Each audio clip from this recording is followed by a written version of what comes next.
Welcome to Six's Overdrive. Guys, everybody who sits on this bike, and there's been a few people after they watched my bike review wondering, is this bike really a touring bike?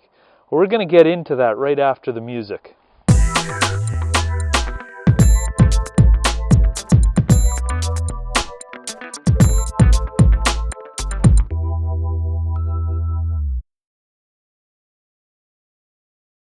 Welcome back, guys. You know, all the time, it's the first question I get asked. How is it on long trips, though? And guys, I'm going to tell you right away. If you're buying a bike like this, you're buying the bike for the image, the look, this neo-retro sort of classification or whatever, looking back into the past but adding new components. You got a truly unique bike here. And what I want to get through is, yes, this bike is very comfortable.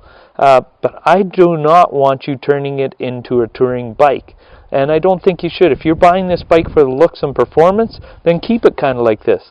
The last thing I want to see is people putting a whole bunch of windshields on these bikes and luggage and everything else.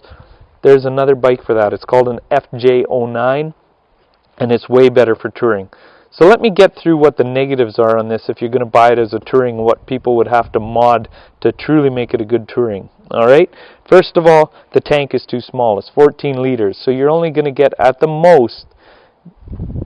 very most 280k out of a tank, but I'm guessing you're going to get more in the 240, 250 range.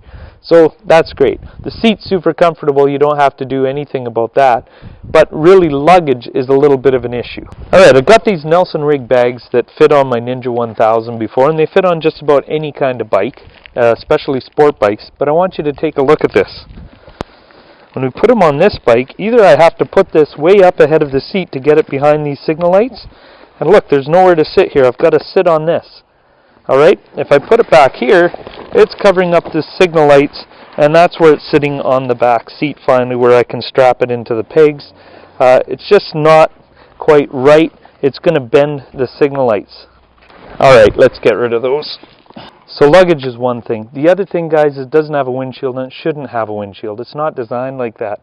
It makes the bike ugly. Like, this is designed ideally, people who ride these, especially around town, are usually going these open face helmets, which is kind of the look that you're going for. I use a full face helmet most of the time when I'm out at night by myself and I don't need to answer phone calls or anything.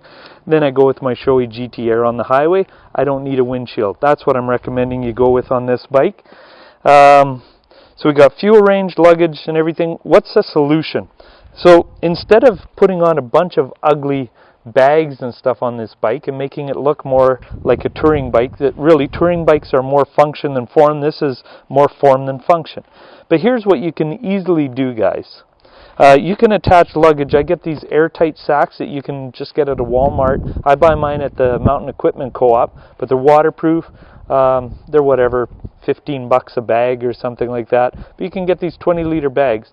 So here's a quick idea of what you can do with. What I'm going to do is show you how that you can get a 5-day trip out with a sleeping bag, a tent, and 5 days worth of luggage for your bike. So here are the bags I'm talking about, guys. Mountain Equipment dry sacks. And all you have to do is just simply slap them on the back of your seat, rest the one up against the tail light there. You notice I even buy mine color-coded. Alright, and the reason I do that is because this is the clothing bag and the other two are my tenting materials. So I'm always able to tell which ones are which. Let's see if we can balance them there while I go get the bungee straps.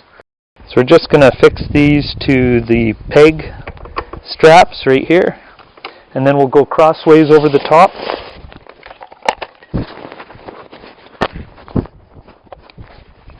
Get the other side now.